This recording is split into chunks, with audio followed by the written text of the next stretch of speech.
Agora deixa eu conversar com vocês, porque nesse período de férias escolares, a rotina das crianças muda aí completamente, né?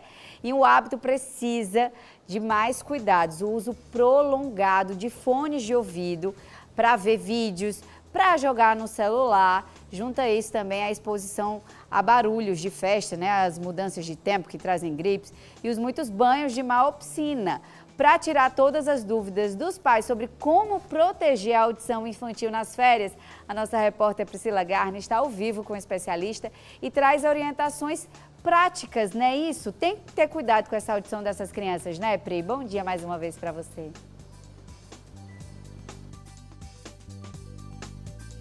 Bom dia mais uma vez, Ingrid. E esse período de férias, entre tantos alertas que a gente aborda aqui no nosso programa, a Thaís acabou de trazer um, inclusive sempre de comida, né, Thaís? A gente também vai falar da saúde auditiva das nossas crianças e adolescentes nesse período de férias. É um período que eles estão mais em casa, então aquele jogo do videogame muitas vezes no computador, que ele usa o fone de ouvido com mais frequência para o celular. Tem festas também que acontecem nesse período. Tudo isso pode influenciar, inclusive, a higiene. Tem também cuidado com a higiene para ser feita da maneira correta, para não provocar aí problemas futuros. E, para isso, hoje a gente está com a doutora Bárbara Belmonte, otorrinolaringologista. Seja muito bem-vinda, doutora. Bom dia. É verdade que nesse período do ano, esse período de férias, o consultório fica mais cheio? É verdade. Nessa época, né, do ano, no inverno, a gente acaba tendo mais infecções respiratórias e elas podem evoluir com otites médias, que podem danificar a audição das nossas crianças. Nesse período, a gente frequenta ambientes mais fechados, então acaba que a transmissão dessas infecções se torna mais comum mesmo.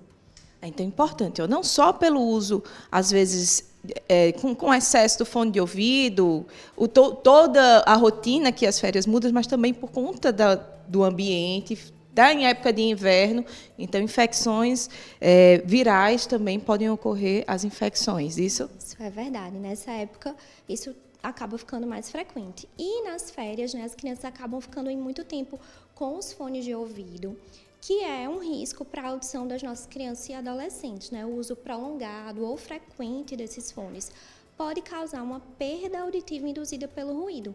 Esse risco ele aumenta quando o uso ele é prolongado, quando é feito em ambientes barulhentos, com volumes muito altos ou de forma repetida.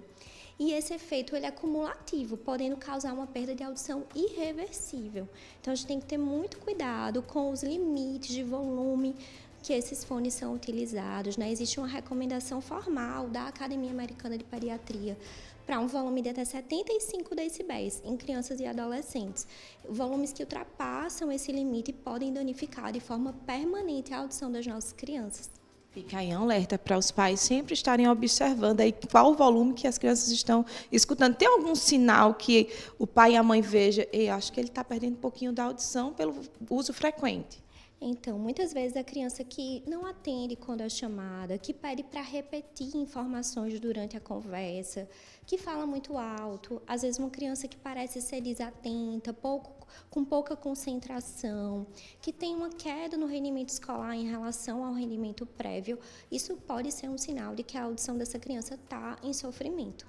Doutora Bárbara, eu sei que não é época, é inverno, João Pessoa anda meio, uma hora chove, outra hora fica sol, mas as crianças estão em casa, então quando faz aquele sol, como hoje, abrir um sol bonito, pode ser que desçam, toma aquele banho de piscina, banho de mar, às vezes vai para casa, por aqui, né? No Bessa, vai para Camboinha, toma aquele banho de mar, e pode ocorrer infecção, também é frequente? Sim, né? O contato com a água através da piscina, do mar, cachoeira, acaba predispondo a otites externas. São otites que afetam a porção mais externa do ouvido, o canal auditivo, e se manifestam com dor, às vezes com sensação de ouvido abafado, com secreção, costumam ser bem dolorosas mesmo. E aí a gente tem que ter muito cuidado também para estar atento a isso, porque nem sempre uma criança pequena consegue relatar esses sintomas. Então, os pais têm que observar isso com atenção. Eu já ia perguntar isso, porque às vezes a gente está falando de crianças que já fazem uso de computador, de celular, mas quando é criança pequenininha, às vezes 1, 2 anos, como observar que aquela criança, de repente, possa estar passando por algum problema de saúde na parte da audição? Então, se for uma otite externa, a criança às vezes fica mexendo muito no ouvido, fica irritada, chorosa, ela pode, em alguns casos, ter uma mudança mesmo de comportamento, né? Além de que a gente pode observar que o canalzinho está mais estreito, está avermelhado, está úmido. Isso tudo é um sinal de otite externa. Já as otites médias, que são mais frequentes nessa época agora do inverno, podem se manifestar também com dor de ouvido, com febre, e geralmente acontecem depois de uma gripe, de um resfriado, acabam vindo na sequência desses sintomas gripais. Perfeito. Outro assunto polêmico que muita gente ainda não sabe. Tem mitos e verdades sobre a higiene, gente. Você fala ouvido ou da orelha, doutora? O nome formal mesmo é orelha, mas acaba que na rotina muita gente chama ouvido também, né, na prática. Ó, já falei errado, tá vendo? Da limpeza, né, dessa higiene da orelha. Para os pais, às vezes, é difícil. Tem muito mito e verdade, que a doutora vai esclarecer. É verdade, eu vou perguntar uma coisa se é verdade. É verdade que essa limpeza só pode ser feita no consultório ou tem alguma maneira de se fazer em casa?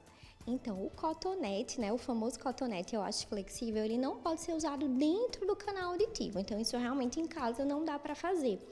Inclusive, os fabricantes deixam essa informação explícita no rótulo das embalagens. O cotonete, ele só pode ser usado nessa porção mais externa da orelha, que a gente chama de pavilhão auricular. Se usado dentro do canal auditivo, na verdade, empurra a cera mais para dentro e não remove a cera. Pode causar, inclusive, lesões na pele desse canal, perfurar o tímpano e danificar os ossículos da audição. Então, para uma higiene do canal auditivo mesmo, ela deve ser feita dentro do consultório, mas apenas se isso estiver causando sintomas, porque a cera, ao contrário do que muita gente pensa, ela não é uma sujeira. Ela tem importantes funções no nosso corpo, ela lubrifica essa pele, ela combate bactérias e fungos, ela também faz um mecanismo de autolimpeza junto com as células mortas. Então, não é importante ficar removendo essa cera não, tá? A cera não é sujeira, ela é proteção para o nosso corpo. Nosso corpo é uma máquina perfeita, né? Quanto mais a gente entende um pouquinho mais de saúde, vai se aprofundando, a gente vai vendo que ela é uma máquina perfeita e tudo tem um porquê. Doutora, quero agradecer a participação, importante demais nesse período. A gente traz sempre alertas importantes, dicas importantes para os pais, para quem está em casa aqui nos assistindo. E essa, com certeza, foi uma delas, viu? Volto com você no estúdio, Ingrid. Obrigada, Pri, pelas informações. É isso, vai ficar de olho na criançada também, ter cuidado aí quando for tomar banho de mar, banho de piscina, e nesse uso excessivo e prolongado, quando a criançada está aí no computador ou mesmo no videogame, né, nesses de mão, com um fone de ouvido, tá bom?